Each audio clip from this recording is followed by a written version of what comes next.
आपका बहुत दिन का डॉक्यूमेंट रखा होगा सारा का सारा पुलिस चेक करेगी।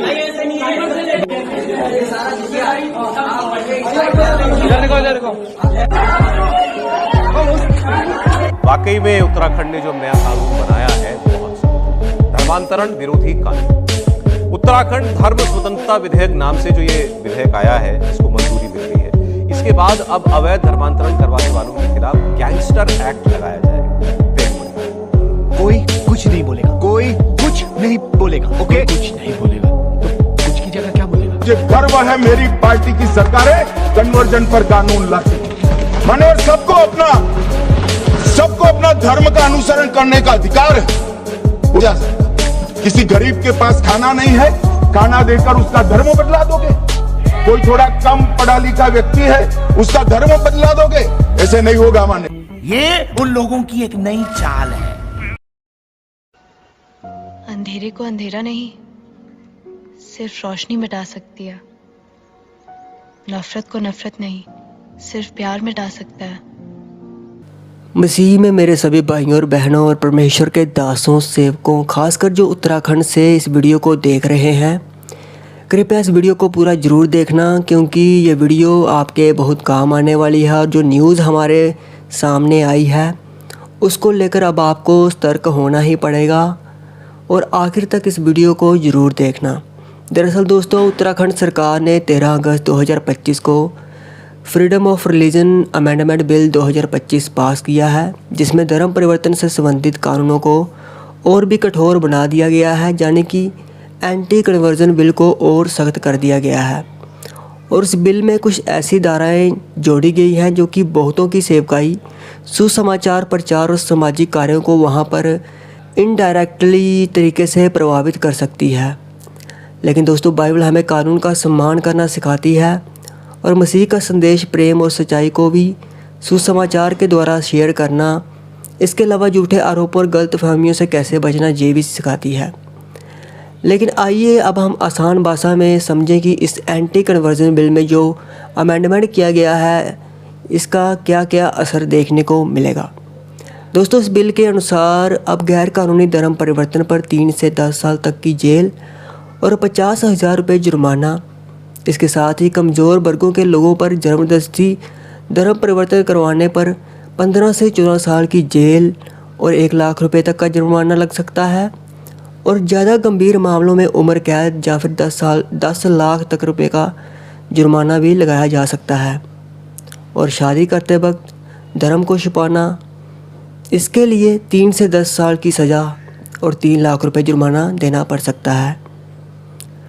और इसके अलावा अगर आप वहाँ पर ऑनलाइन या फिर सोशल मीडिया के माध्यम से किसी को धर्म परिवर्तन को लेकर फोर्स करते हैं या फिर उसको प्रचार करते हैं कि धर्म परिवर्तन करो, तो आईटी एक्ट के तहत ये सज़ा हो सकती है, जिसमें संपत्ति यानी कि घर ज़मीन तक को भी सरकार के द्वारा जब्त कर लिया जाएगा। भले ही दोस्तों वहाँ की सरकार ने एंटी कन्वर्जन बिल में अमेंडमेंट करके इसे और सख्त कर दिया है, जो कुछ मामलों में ज़बरदस्ती धर्म परिवर्तन को रोकने में अहम भूमिका निभा सकता है।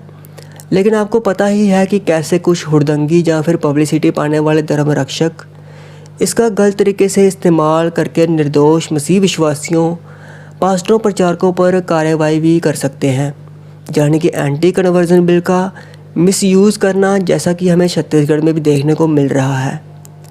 लेकिन दोस्तों, हमारी बुलाहट है प्रभु यीशु मसीह की गवाही देना, सुसमाचार को प्रचार करना और इस समय बुद्धिमानी, सावधानी और कानूनी अनुशासन के साथ चलना, जिसमें वचन के अनुसार अब आपको सांप के समान चतुर और कबूतरों के समान भोले बनना है। यानी कि कुछ बातों का खास ध्यान रखना होगा, जिसमें सबसे पहले और ज़रूरी जो काम है वो है प्रार्थना में दृढ़ रहना, यानी कि प्रार्थना में और बढ़ना। इसके अलावा प्रेम और सेवा से लोगों के दिलों को जीतना और कानून से टकराव से बचना और परसिक्यूशन यानी कि सताव की स्थिति में शांत और सम्मानपूर्वक अपना पक्ष रखना।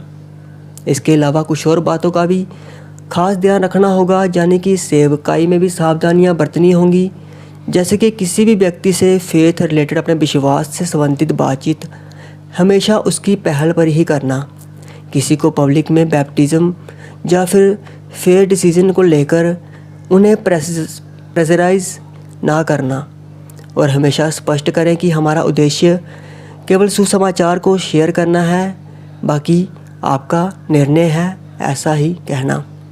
इसके अलावा सामाजिक सेवा यानी कि चैरिटी वर्क, जिसमें medical camps, food distribution, education, sport धर्मनिरपेक्ष आधार पर ही करनी है और कोई भी शर्त नहीं रखनी कि सहायता के बदले आप अपना विश्वास चेंज कीजिए या अपने फेस चेंज या अपना धर्म चेंज कीजिए। और किसी भी डिस्ट्रीब्यूशन के समय वीडियो या लिखित रिकॉर्ड अपने पास ज़रूर रखें ताकि इससे एक प्रूफ के तौर पर ट्रांसपेरेंसी बनी रहे। और दोस्तों, किसी भी विवाह में अगर एक व्यक्ति का विश्वास बदल रहा है यानी कि वह मसीह में आ रहा है तो कानूनी प्रक्रिया और एफिडेविट ज़रूरी है। साथ ही इसकी सूचना स्थानीय प्रशासन को देना भी अब ज़रूरी है। और दोस्तों, व्हाट्सएप, फेसबुक, यूट्यूब, इंस्टाग्राम पर रिलीजियस मैसेजेस भेजते समय कन्वर्जन इन्विटेशन वाली भाषा से बचें, यानी कि किसी को भी कन्वर्ट हो जाओ ऐसा ना कहें। उन्हें सिर्फ सुसमाचार बांट सकते हैं, उन्हें वचन दे सकते हैं, लेकिन ऐसी चैट करने से बचें। और अगर कोई वीडियो या पोस्ट सिर्फ़ और सिर्फ फेयर टीचिंग के लिए है यानी कि सुसमाचार प्रचार के लिए है, अपनी गवाही के लिए है, तो डिस्क्रिप्शन में साफ साफ शब्दों में ये ज़रूर लिखें या फिर बताएं कि यह कंटेंट या वीडियो सामग्री उत्तराखंड में किसी भी प्रकार के धर्म परिवर्तन के लिए नहीं है, बल्कि केवल एजुकेशनल और आध्यात्मिक पर्पस के लिए है। और दोस्तों, लास्ट बट नॉट लिस्ट जो कि है कानूनी तैयारी, जिसमें किसी एक local Christian legal aid team यानी कि क्रिश्चियन कम्युनिटी कमेटी से जुड़ना और चर्च के सभी इवेंट्स की लिखित अनुमति और रिकॉर्ड अपने पास रखना। हर सेवकाई टीम के पास एक नाउ योर राइट पैम्पलेट हो और पास्टरों के साथ साथ विश्वासी भी कानून के अच्छे जानकार हो और अपने विश्वास रिलेटेड धार्मिक अधिकारों के बारे में जानते हों। बाकी दोस्तों, मेरी प्रार्थना है कि इस बिल का उत्तराखंड में मिसयूज़ ना हो और आपको भी यह प्रार्थना करनी है। और हाँ, परमेश्वर का कार्य, उसके सुसमाचार का प्रचार ना कभी इतिहास में रुका है और ना ही कभी आने वाले समय में रुकेगा, क्योंकि परमेश्वर खुद नाम लेकर अपने बच्चों को अपने पास बुलाते हैं, जिसके लिए अलग अलग माध्यम भी हो सकते हैं। और जब पाकिस्तान, इराक, ईरान जैसे कट्टरपंथी देश मसीह के कार्यों को नहीं रोक सके तो फिर यहाँ कैसे रुक जाएंगे। बाकी आप भी उत्तराखंड सरकार और वहाँ के मसीह विश्वासियों, पादरियों, प्रचारकों के लिए परमेश्वर से प्रार्थना ज़रूर करें और इस पर अपनी राय हमें कमेंट सेक्शन में ज़रूर बताएं। परमेश्वर आप सभी को आशीष दे। जय मसीह की। आपके पास आज पावर है कि आप दूसरे के घर को खराब कर सकते हो, लेकिन वेट करो, आपका भी समय फिर आएगा। आज आपके पास पावर है, आप किसी के पास चोरी कर सकते हो, इंतजार करो, तुम्हारा भी समय आएगा जब तुम्हारी चीजें भी चुराई जाएंगी और तुम रोओगे कि हो ये क्यों हो गया, ये कैसे हो गया, क्योंकि तुमने भी चुराया था जब तुम किसी ड्यूटी पर थे। तो जब चुराते हैं तो तब आवाज नहीं आती, लेकिन जब न्याय होने वाला होता है, जब न्याय होता है, तब मालूम होता है कि मेरे साथ वो सब कुछ हो रहा है जो मैंने बोया था, वही मेरे परिवार के साथ हो रहा है जो मैंने दूसरे के साथ किया, वही मेरे साथ हो रहा है जो मैंने अपने बॉस के साथ किया।